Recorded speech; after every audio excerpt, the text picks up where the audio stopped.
حبايبي الحلوين، كان يا مكان في بيت كبير وقديم في مدينة جميلة. كان في ولد اسمه كريم. كريم كان عنده 7 سنين وكان بيحب الاستكشاف جدا.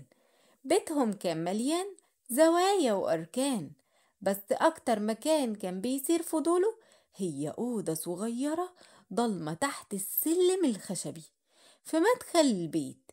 كانت دايما مقفولة ومحدش من أهله كان بيتكلم عنها كتير، وكل ما يسأل مامته وباباه عن الأوضة دي كانوا بيقولوله إنها أوضة خزين قديمة أو مكان للمفاتيح بس مش بنستخدمها. بس كريم كان دايما بيحس إن ورا الباب سر كبير. وفي يوم من الأيام وكريم كان بيلعب في الجنينة الخلفية للبيت لقى مفتاح قديم وشكله غريب مدفون نصه في التراب. المفتاح كان لونه نحاسي وقديم وعليه نقوش غريبة بتلمع بلمعة خفيفة لما الشمس تيجي عليها. جرى كريم على البيت وهو قلبه بيدق بسرعة وراح ناحية الأوضة اللي تحت السلم. المفتاح كان مناسب بالظبط لفتحة الباب.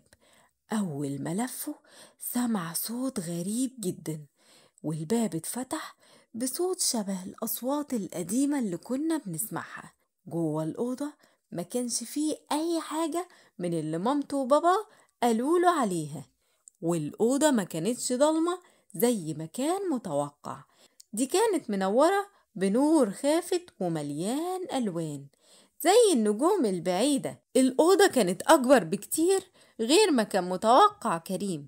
كان متوقع إن هي أوضة صغيرة. بص كريم جوه الأوضة ولقى أرفف كتب بس كانت منورة وصندوق مزيكا بيعزف ألحان خفيفة لوحده. وفي نص الأوضة دي كان في كورة بلورية كانت بتلمع بكل ألوان قوس القزح. كريم قرب من الكورة دي بانبهار، وأول ما لمسها سمع صوت دافي وهادي بيقوله: أهلا بيك يا كريم يا صاحب القلب النقي، أنا كنت مستني المفتاح الخاص بيك. كريم اتفاجئ جدا، كورة بلورية بتتكلم؟ كان مدهوش جدا وقال: انت مين؟ مين اللي بيتكلم؟ وازاي بتتكلم أصلا؟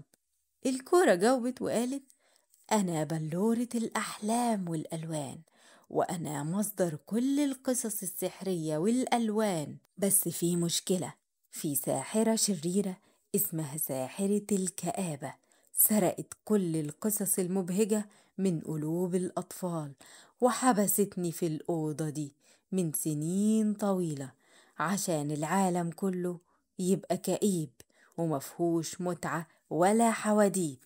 يا كريم، انت الوحيد اللي تقدر ترجع القصص المبهجة والألوان الجميلة للعالم.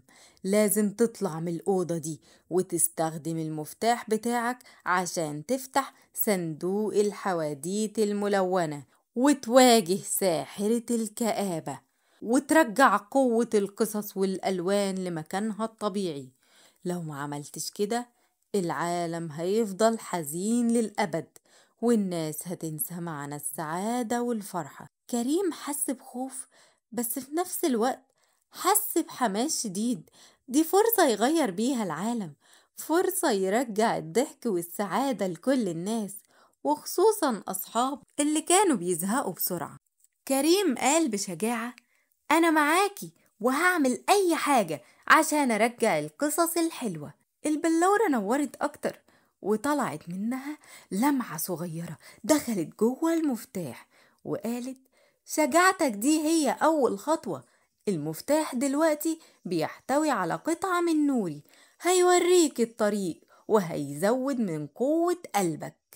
خرج كريم من الأوضة اللي تحت السلم والمفتاح في إيده بيلمع بلمعة خفيفة.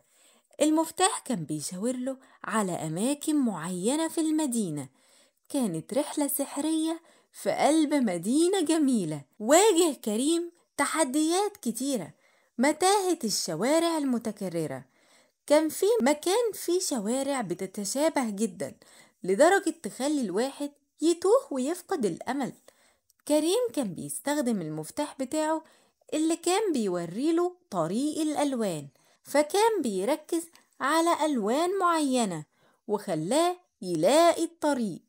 وكان في حديقة التماثيل الحزينة، حديقة مليانة تماثيل لناس وحيوانات، بس كلها حزن وشكلها تعبان.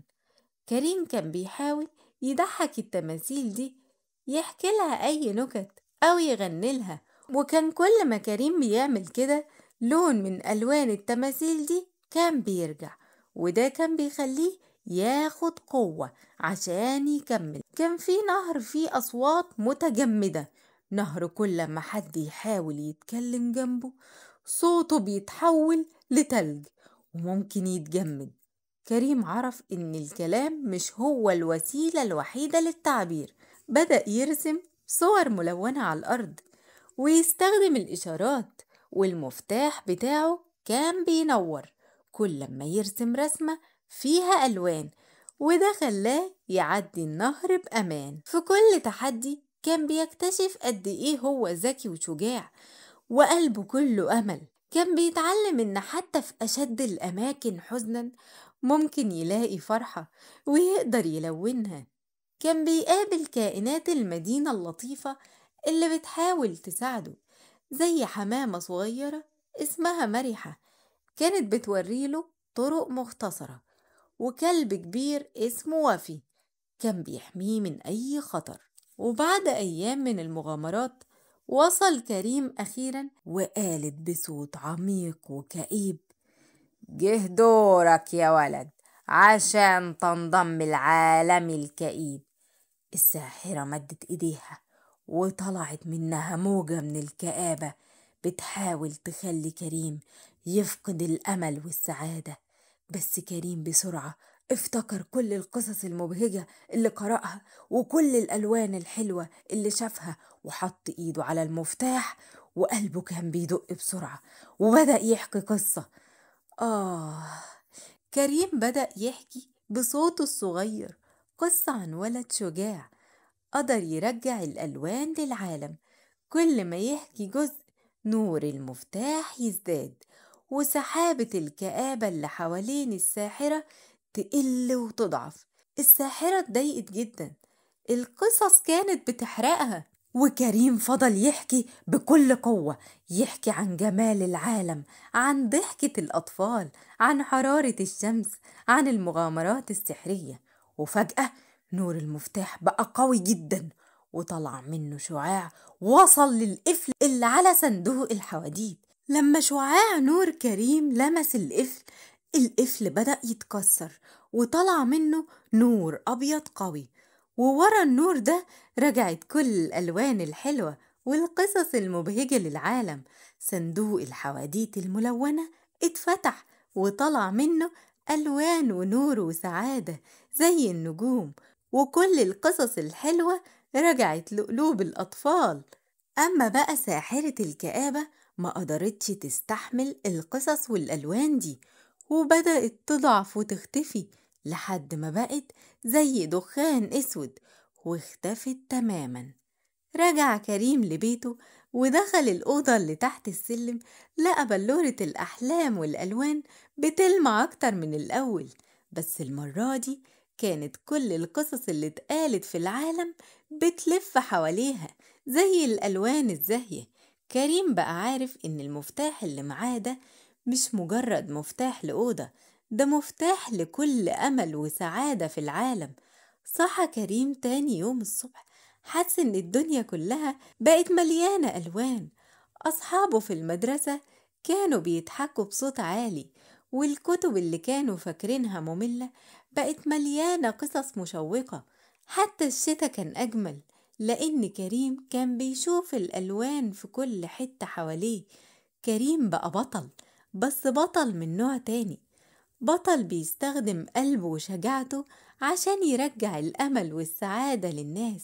ومن اليوم ده كريم عرف إن السحر الحقيقي مش بس في الأوضة اللي تحت السلم، لكن في كل قصة حلوة بنحكيها وفي كل لون بنضيفه لحياتنا. يا ترى يا أصحابي عجبتكم القصة ولا لأ؟ أشوفكم في قصة تانية. مع السلامة.